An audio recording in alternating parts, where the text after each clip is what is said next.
Hi, everybody, and welcome to a new episode of Coming Out with Liz and Eddie. I am Eddie Conner. And I'm lizlayug. This is season 3, and this episode is all about out-of-body experiences. And I want to lead the show by asking my good friend Liz, have you ever had an out-of-body experience without being knocked in the head?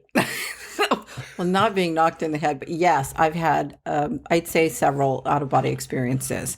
I think it's all part of the journey, of opening yourself up To more of the universe, to more of all that is, expanded consciousness, Exactly. inner awareness, Exactly. spiritual Yes. awareness. What do you think is the biggest misconception about out-of-body experiences? Because some people, when they hear it, they freak out. Oh, yeah. I mean, first of all, I want to talk about what an OBE is, because that's kind of like a general reference. She fancy pants.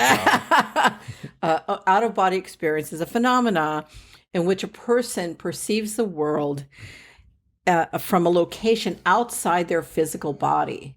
And there's a lot of instances, Eddie, right, where, this can happen to people every day, and they don't even know they're having the OBE. Right? Yeah, a lot of times. Listen, we're going to speak about some of the most common things, like driving in your car, going from point A to point B. You're driving to work and you pull into your parking slot at work and you're like, how the hell did I get here? And it's only been a short amount of time and you don't even know it. Exactly. Yeah. It's like, have you ever been reading a book and then you're reading and you're literally reading the book, but your mind has gone somewhere else, like to an old memory or to something in your imagination, when Brad Pitt thought you were cute and stuff and he was talking to you. That might be imagination, but it was an out-of-body experience for me. So one of the biggest misconceptions is that it's a negative, scary thing when it really isn't. Yeah. So what... exactly. I mean, I know we were talking about that before we started, but, what could you think an OBE is? I mean, every day people have these experiences that are paranormal or psychic experiences, and they don't, they somehow don't know what it is. And they're going like, that's unusual, that's different. Or they think it's a ghost.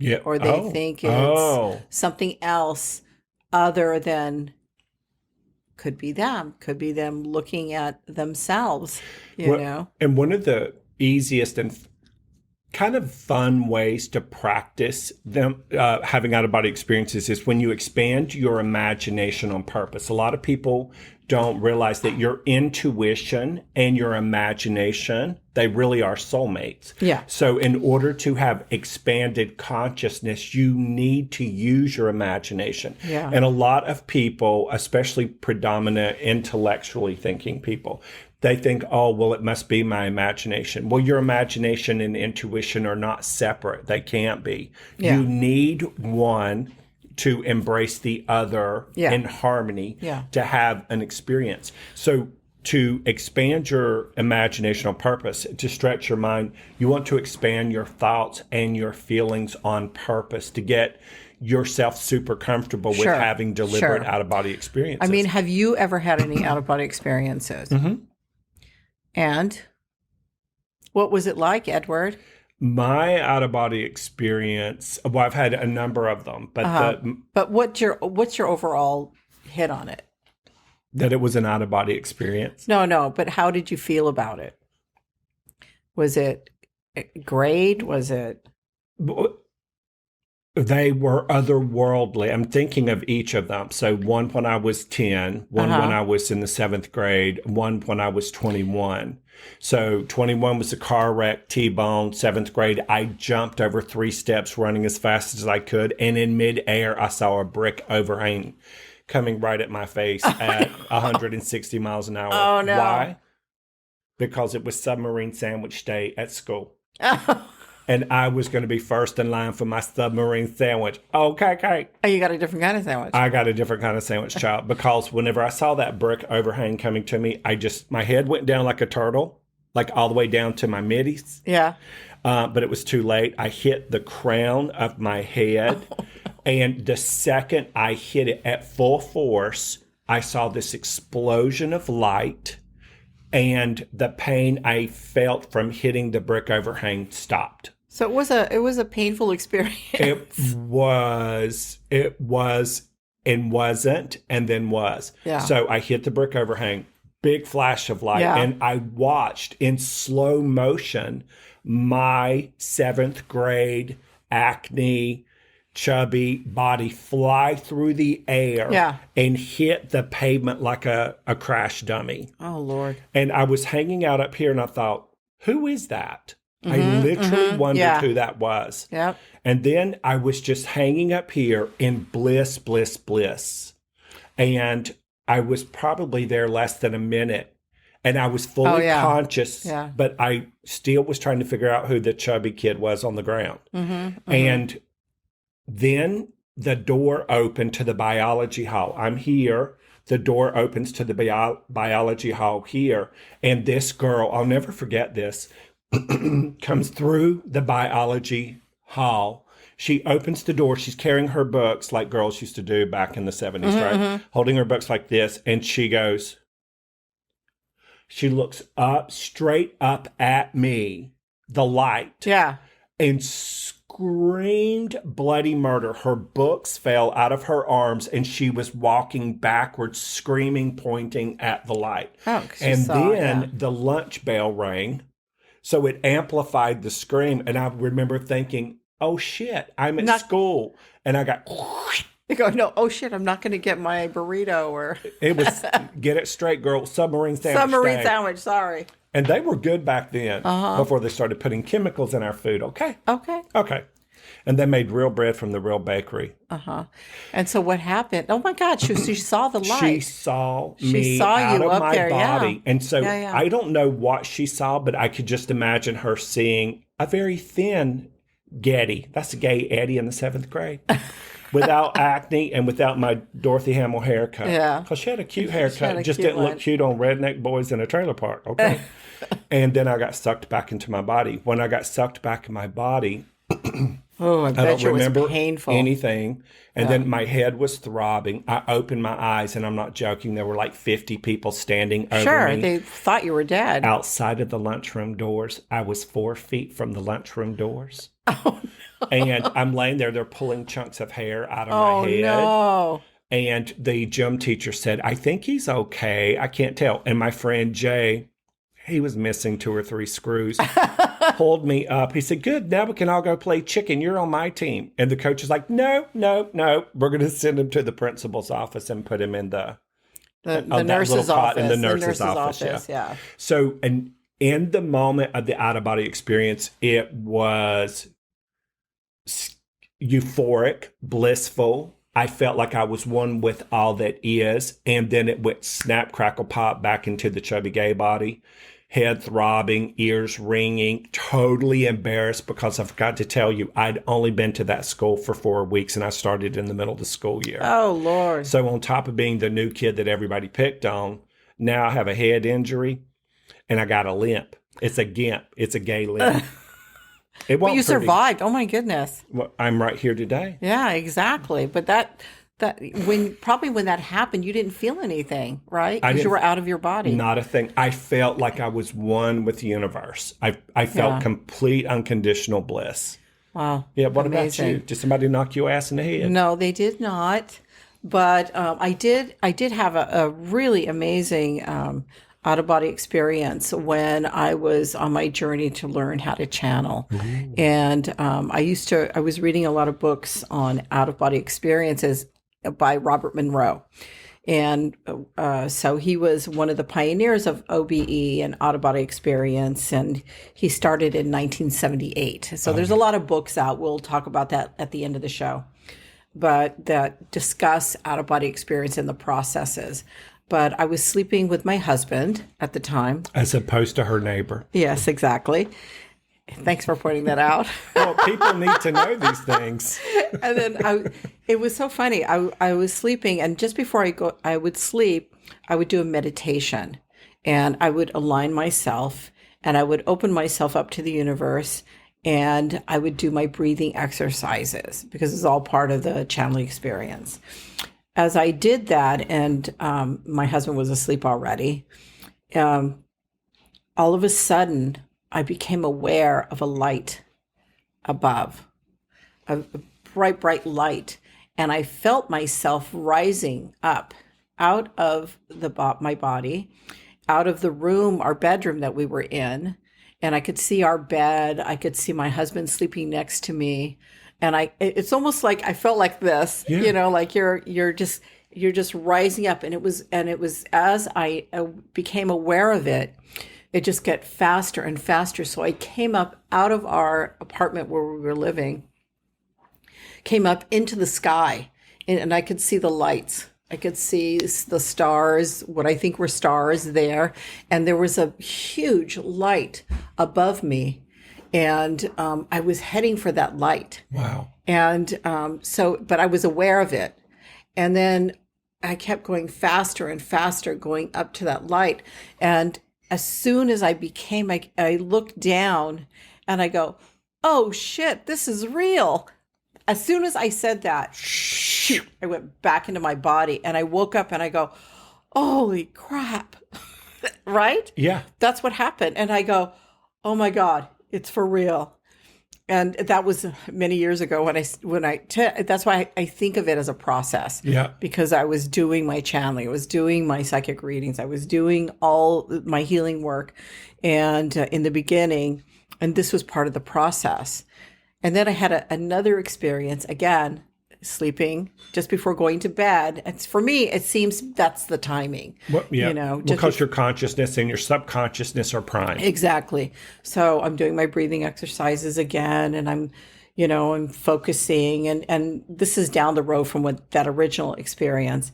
Then my husband's sleeping again. So he's sleeping. And then all of a sudden I feel myself aware. I have really an incredible awareness around me. So I'm laying there and I know I'm asleep because I can hear myself snoring. Wow. Is that crazy? I can hear myself snoring but I'm aware. So I sit up in bed and I'm going like, well, something says, okay, why don't I just swing my legs over the bed? And we had a very high bed, 4-poster high bed. And I pull my legs over and I'm sitting there like this, and I've already put my feet onto the ground. When I look and I go, holy crap. And something said, look behind you. I look behind me and there's me sleeping. Mm-hmm. And I go, okay, but this time I didn't just go back in my bed. I mean, I didn't go back into my body. This time I was going like, okay, what do I do now? I go, okay, slowly. I put my legs back up onto the bed in my legs. And I go like this and I go, okay, let me just lay down. And then I sat up again and I was back in my body. But wow. I mean, that was amazing. I love that. Shirley MacLaine talks about that. It's the first time I heard about it back in the late 70s, early 80s. The out-of-body experiences, and then the movie Out on a Limb, and the books, all of her books. And she talks about the psychic umbilical cord of light that's tied to your physical body. That's for everyone. Right. Yeah. But if it gets cut, then dead. you leave gone. your body for good. Yeah. And she had the same experience that you did, similar, up into the stars. She's like, oh no, this is real. And she went back into her body. Yep. One of the ways in expanding your imagination, meaning stretching your mind, purposefully stretching your thoughts and feelings, is an exercise I learned to do so that I would be a better psychic channel. Mm-hmm. And that is, you're going to love this because a lot of your stuff happens in the bedroom. Okay. And you're laying in the bed or you're sitting in the room that you choose to be in, and you step outside of your body. Your awareness is high above you and you're looking down at your body. Mm-hmm. And this is a space clearing technique and a way that you own the space that you're getting ready to communicate in or teach in or whatever. So you rise out of your body's in the middle of the room, and you see from your astral body, your physical body. And you see it, and then you have your astral body wave to your physical body, and your physical body wave back to your astral body. So you're consciously aware of the expansion. Yeah. And then you visualize yourself in the right corner of the room. Now you're looking down from your astral body. You see the first you in the middle of the room, the second you in the corner of the room, and you both wave at the astral body. Oh, interesting. And then you move to the front corner of the room, and the three of you wave up to your astral body. Then you move to the front corner of the room. So it's the center, the back, the front, the other front, and all of you wave up to your astral body. Then you move to the back corner. So there are 1, 2, 3, 4, 5 versions of you that your astral body is looking at. Yeah. And you all wave up to the astral body. And then the body comes back in the room. The astral body comes back in the room and expands the space. How interesting. And so you practice it every single day, and it makes you a better reader, psychic reader, channeler, medium, artist, actor, Olympic swimmer, whatever it is you want to be. So you're creating space. Yeah. That's amazing. Yeah, I'm creating space. That's amazing. I think it's great. Tell me one of the techniques that you use to expand your consciousness and like to use your imagination and intuition together like we just explained. Oh, I would sit, for me, I can't really just lay flat or something like that. Like even when I was sleeping, if I was practicing my breathing exercises, I either have to sit in a straight back chair. That's me. I don't want to fall asleep. Because a lot of times when people do meditation or they do these type of techniques, they fall asleep.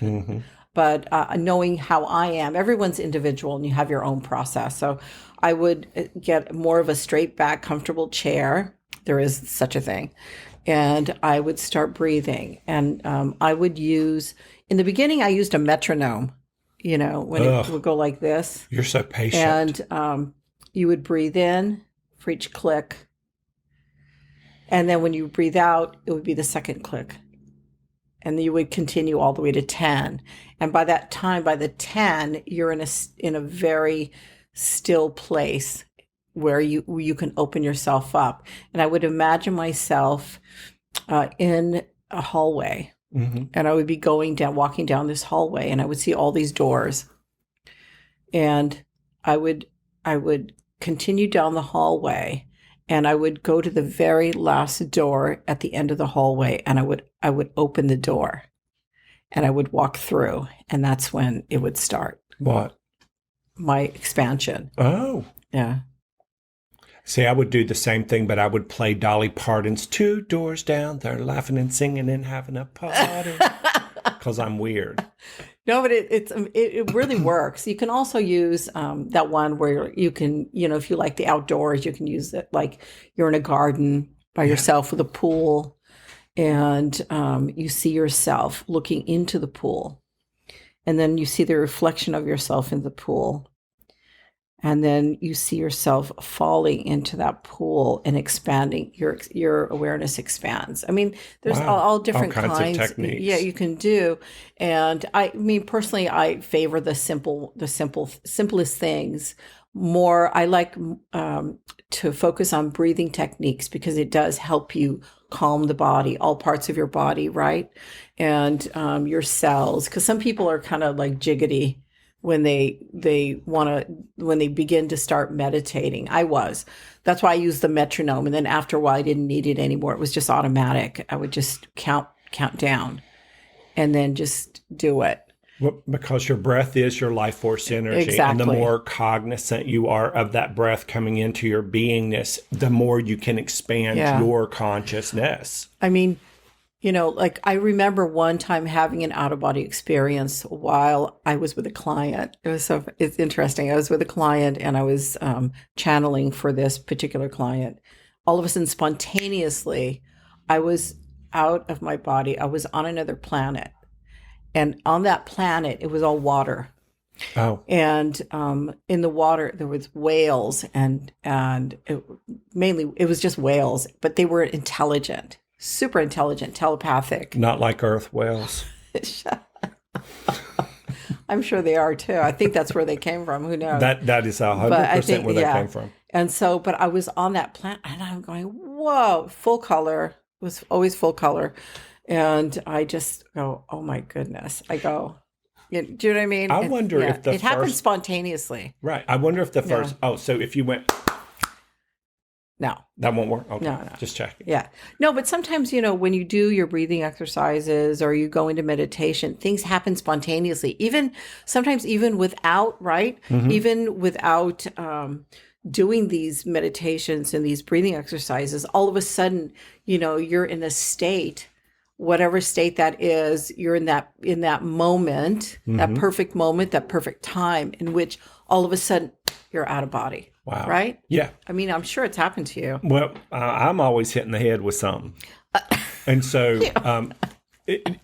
when I was 10 years old, my stepdad, there's this kid, I was 10 years old, and there's a kid in senior high school, William. Yes. He's this big, tall string bean. You're always getting beat up, sister. Listen. That's why I'm so compassionate now. I know. And so here I am, this little squirt of a kid, and William's beating the crap out of me on the bus. He throws my books off the bus, and now it's gotten into such a thing that all the kids get off the bus at my bus stop. Oh. Because William's our neighbor. Oh, wow. And so now the whole bus is off the bus, and they're walking down the street as he's punching me in the head and pushing me in the back and knocking me down, and I'm trying not to cry. Because my dad says, if you cry, I'll cut the blood out of you when you get home. So now I'm walking down, and there's such a hoopla. And my dad is outside with my two brothers. I was going to a different school than my little brothers. My mom's 9 months pregnant with Doodlebug. His real name is Robert, but I called him Doodlebug. It's okay. He calls me Bubba. And I'm walking down the hill, and Dad sees me. And he's like, and all I wanted to do was get onto our property. So I jumped the ditch, and my dad says, turn your ass around and go right back out there. You fight him. He's in the 11th grade. And you're in 7th grade. I'm in the 5th grade. Oh, no. And this guy looks like the Jolly Green Giant, and I'm just this little, kid. Yeah. And I go up there, and I thought, okay, in my head, I'm going, just go up there, let him punch you. Let him punch you really good, then jump back across the ditch. And he did. He knocked my clock good. And I just staggered across the thing, seeing stars. And he's like, go back out there and fight him, or I will whip you right here in front of your friends. Yeah, he was a very special person. And I was like, now I'm mad. Now I'm so mad. And I go out there and I start swinging like a crazy psychopath. I'm like, what? And he's sort of like, oh my God, this dude's losing his mind. And so we punched each other a little bit. I clocked him once really good in the jaw, and I literally had to jump up to do it. And I jumped back across the ditch. And now my mama has come outside on the porch. So the way the road was here, our property went down like this, and the trailer sat there. That was a single wide before we got two trailers in one. And I'm walking across, still trying not to cry. And so William is here. Yeah. I'm walking in a straight line toward my mama. Yeah. And my mama's 9 months pregnant. She has a cigarette in her hand. It was the 70s, people. Yes, I know. It was the 70s. And I see my mom in slow motion look at him and go, you better not. And took a draw off her cigarette, threw it. And then I saw stars. And then I remember looking at Bobby and Terry and Dad, and they were like going, look out. Everything was in slow motion. I see my mom doing that, all of these things at one time, and then stars. And then I see my ass fall on the ground, and I'm like, boom, boom, boom, boom. Yeah. My 9 month pregnant mama jumped off the porch over this big ditch onto the ground. And I could simultaneously see William up here go, oh, shit, and start running up the hill toward his trailer. And I am floating here. My body is on the ground, but my astral body's here. My mama jumps over my physical body. 9 months pregnant. Yeah. Like she's Flojo. Yeah. Jumps over my body, and she's like, whoa, whoa. And her stomach's going, wow, wow. Yeah, 9 months. Then she runs through my astral body. Oh, wow. Amazing. And when she did, I met my baby brother. Wow. And so my astral body's here, my physical body's there. I feel everything my mom is experiencing, and William, and my brothers, and my dad, and now the baby. Yeah. And she runs through me, and I turned around, and I could see the backside of her, and I could see her stomach. And I went, oh my God, that's crazy. And then I looked back at my body and then up the hill at her, and I went, oh shit. And I'm back in my body. And I woke up, and Mom's got a towel on my head because he had hit me in the head with a honking rock. Like a big shit, he could rock. have killed you. I know, John. And not on Mama's watch. And I found out my dad was screaming at her when I came to, and she's just making sure I was going to be head injured for the rest of my life. And he's like, you shouldn't have done that. They could have had you arrested. She went up there, ripped the screen door off their trailer. William was sitting on the couch like he didn't do anything, and Mama went over and beat the shit out of him in front of his mama and his grandma. His grandma got a cast iron skillet, and Mama says, bring it, I'll whip your ass down. And she just put it down, and while she's beating the shit out of William, she's telling them what he had just done to me. And then fast forward to 6 months later, we all went trick-or-treating together. So here's some common ways, without getting your ass knocked in the head, that you can have some out-of-body experiences. And the lesson of the story is, even though you fight with each other, if you're neighbors, you're still going to end up being friends. It depends. My mom is a much better person than I am. Yeah. So some of the common ways to have out-of-body experiences is you can literally be channeling. You can be doing intuitive readings, deliberate astral projection and guided meditation. And you're sleeping and dreaming and getting knocked in the head. Which is very effective. It works every single time. I was just lucky enough to remember it when I came back too, I think. Yeah. So you're going to share some wonderful things about remote viewing, I think. I think that for me, I was very interested in out-of-body experience, as I said, in the 70s and the 80s. But it's very much related closely to remote viewing. And there is several places that teach it, because I think it's just this modern day version of out-of-body experience. Like there's the Robert Monroe Institute, which teaches all of his experiences and processes that he does. It still exists today. And now there's also Intuitive Specialists, which is by Lori Williams, which does remote viewing, plus a virtual plethora of other places that do it. It's very much related to the Stargate program by the government. We were talking about that. We need to do a show on that. We're doing a show on that, right? Stargate programs? On remote viewing. That'll be in the 4th season. Yes. Next season, not this season. But we will talk about a little bit about that, and that, these people were hired by the government they were psychics, and they were hired to do psychic spying to other countries, and other countries have the same program. So it's nothing new. It's been on the news. It's been all over the internet, everywhere. So, I mean, that's something that's, to me, it's closely related because it's kind of the same process. So for me, when I do my remote viewing or my out-of-body experience, I just put myself in a relaxed state, and I use my breathing exercises, and then I just allow myself. I use the walk down the hall method. I like that. And sometimes, do you always do the same door? No. Okay. Sometimes it's so funny you said that, because sometimes I'll open a different door just to see if that changes the experience or go someplace else. But to me, each of the doors they're wood. I can tell you they're wood.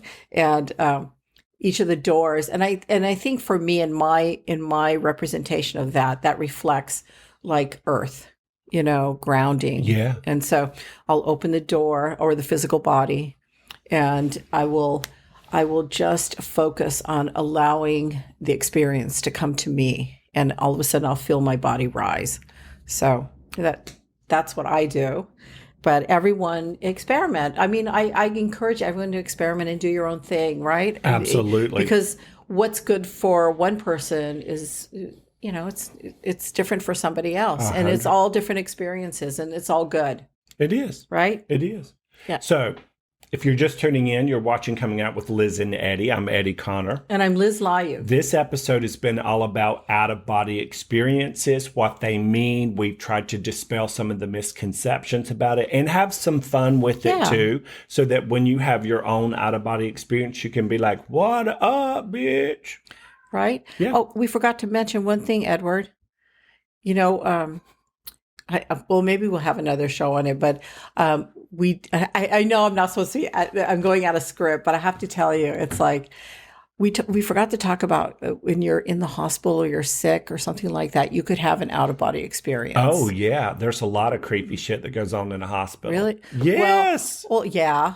Yeah, you're right. You're right. But I'm just saying, when you're very ill or extreme illness, sometimes, or you're, people are in a coma and they come out of it, but you'll see yourself rise above your body and look down at what's happening. Absolutely. Right? 100%. So that's also another common way. But anyway, Perfect. Sorry. No, it's all good. So if you're just tuning in, you're watching Coming Out with Liz and Eddie. I'm Eddie Conner. And I'm lizlayug. And this has been all about what? Out-of-body experiences. And our next show is about ETs and more.